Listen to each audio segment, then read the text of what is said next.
I finally learned what Deming taught me. One of the cornerstones of the total quality uh, um, philosophy, one of the cornerstones was a word he coined as called benchmarking. And Okay. benchmarking, the definition of benchmarking is to observe correct behavior and then emulate within your own context.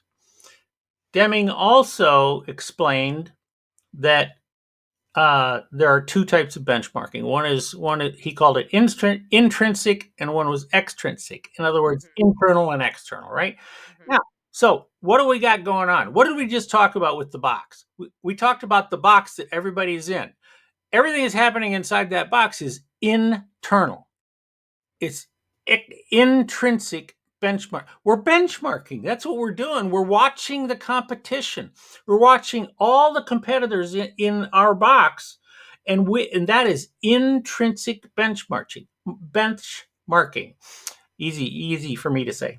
Uh, I am a professional speaker, and so you watch that and you learn from watching each other. Now, what does that teach you? Nothing. It teaches you what is what is what makes you all equal. Uh-huh. All right. It just, that's all it does. It shows what you need, the minimum viable product, the MVP, the minimum viable product of what you have to do to be equal to the competition. But it does not teach you innovation. It does not teach Mhm. you what else you can do outside. And so Deming said extrinsic is when you have to leave your box. This is where they Okay. say get out of the box. But what you do is you go into other boxes. Mm. You go climb in and invade other boxes that you are completely unrelated to. So if you are in the car automotive manufacturing box, all right, and you want to learn and you want to come up with some new ideas, then you go climb into some box over here. Now I'll give you an example. What I'm talking about is that I was consulting for uh, um, Caterpillar for their Mhm.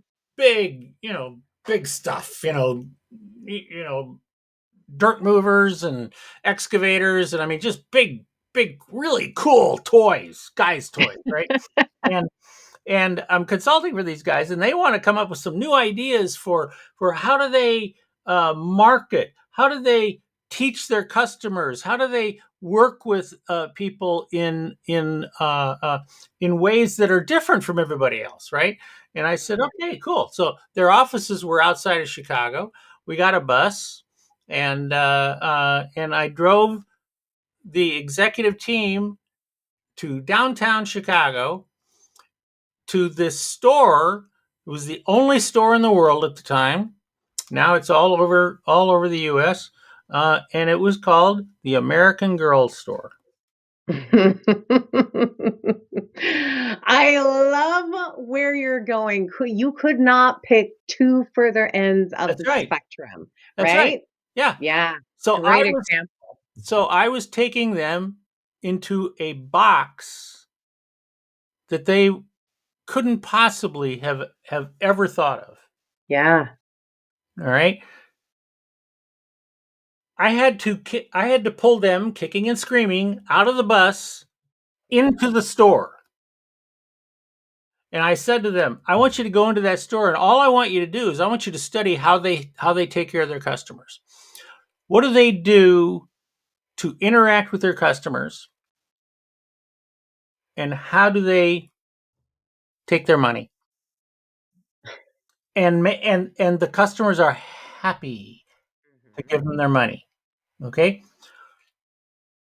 2 hours later, I had to drag them kicking and screaming out of the store.